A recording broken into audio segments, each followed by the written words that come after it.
Beautiful day to you, wonderful masterpiece of this universe. My name is Hirene and welcome back to our YouTube channel, The Virtual Pencil.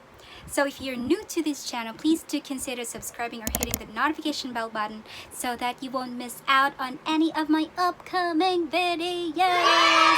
So today I'm going to share to you 4 self-help books that have changed my life for the better, and that will as well change your life for the better. Like I tell you, I guarantee you 100%, if not 100%, maybe 99.9%. So enough of the blabbering, let's go to number 1. So, the first book that we are going to talk about is a book with a yellow cover entitled Resisting Happiness by Matthew Kelly. This is such a great book. And what is this book all about? In this book, you'll be able to learn why reading can make us a lot happier than just earning a huge sum of money, why meditating can be of great help in improving yourself or your focus in life, and why finding some me time or why being alone can combat the fear of loneliness. This book also discusses resistance as a huge or major problem in achieving our goals, thus making us unhappy. Resistance, according to this book, comes in many forms like procrastination, who's guilty, I am guilty, laziness, fear, etc. And I'll tell you a little secret that's not a secret anymore. This is not a sponsored ad, but this book really helped me to wake up extra early every morning to meditate and exercise. Yeah, really, this is the culprit why I have been doing it for more than a month now. That's why you should as well read this book. And this book has its own way of talking to you, like kicking your airs out in the morning, like telling you, hey, you walk the read, walk the talk, man. You don't need to procrastinate. Do these things because your future self will thank you for it. So, the second book that we're going to talk about, surprisingly, also has a yellow cover entitled You Are a Badass by Jen Sincero. Jen Sincero is a New York Times best-selling author, and I think this book is not so new to you because it's very popular. It has been circulating all over the internet, all over the social media. And the quote that I love most found in this book is, if you want to live a life you've never lived, you have to do things you've never done. And this book taught me that it's your limiting beliefs that's holding you back and that change is actually hard. This book also stresses the importance of meditation so we may learn to be more present and listen to our inner voices.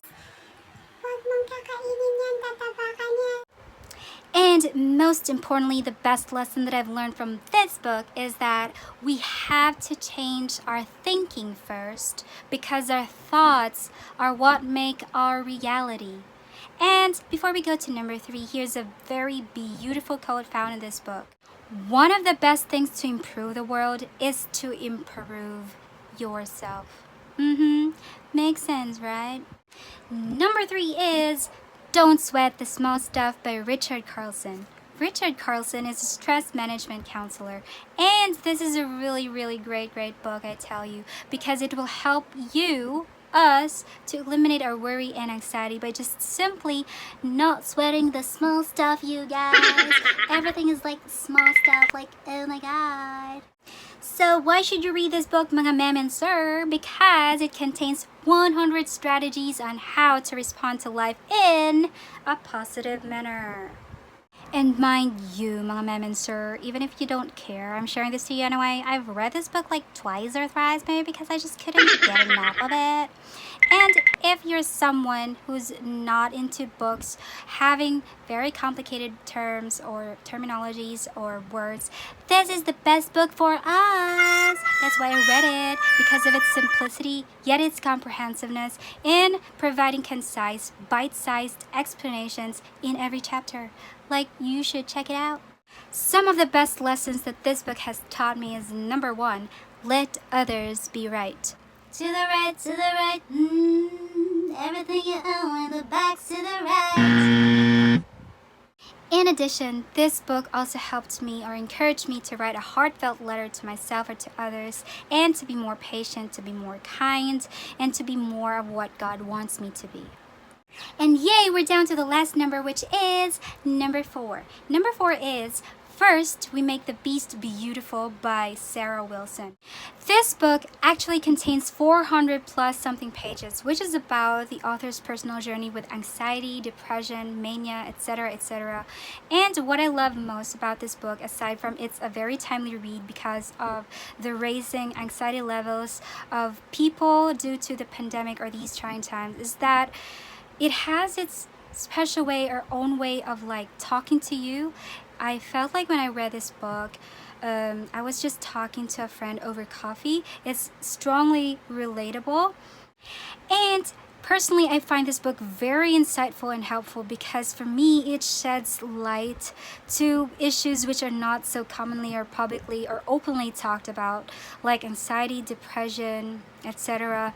And what I love most about this book is that, aside from its nonfiction, it's a memoir, is that there's like a reunion of a few of my favorite authors in this book, like Brene Brown. Brene Brown is a very great author, and I usually listen to her TED Talks because she's an excellent motivational TED Talk speaker.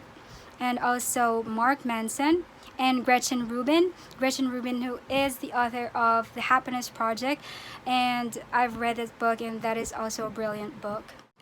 And one last thing I'd like to add why I like this book so much is that I find the author so transparent when it comes to telling her story about anxiety, her autoimmune disease, which is a very rare one called Hashimoto's disease.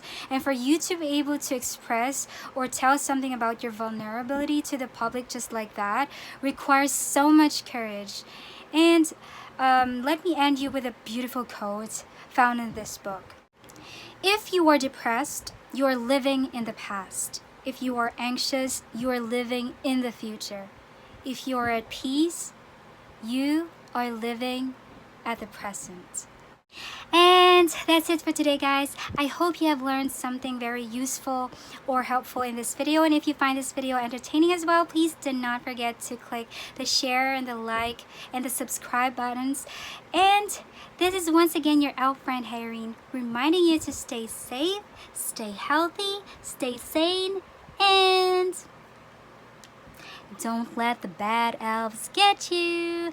Thank you so much for watching. I really appreciate it. Until my next video. Bye bye.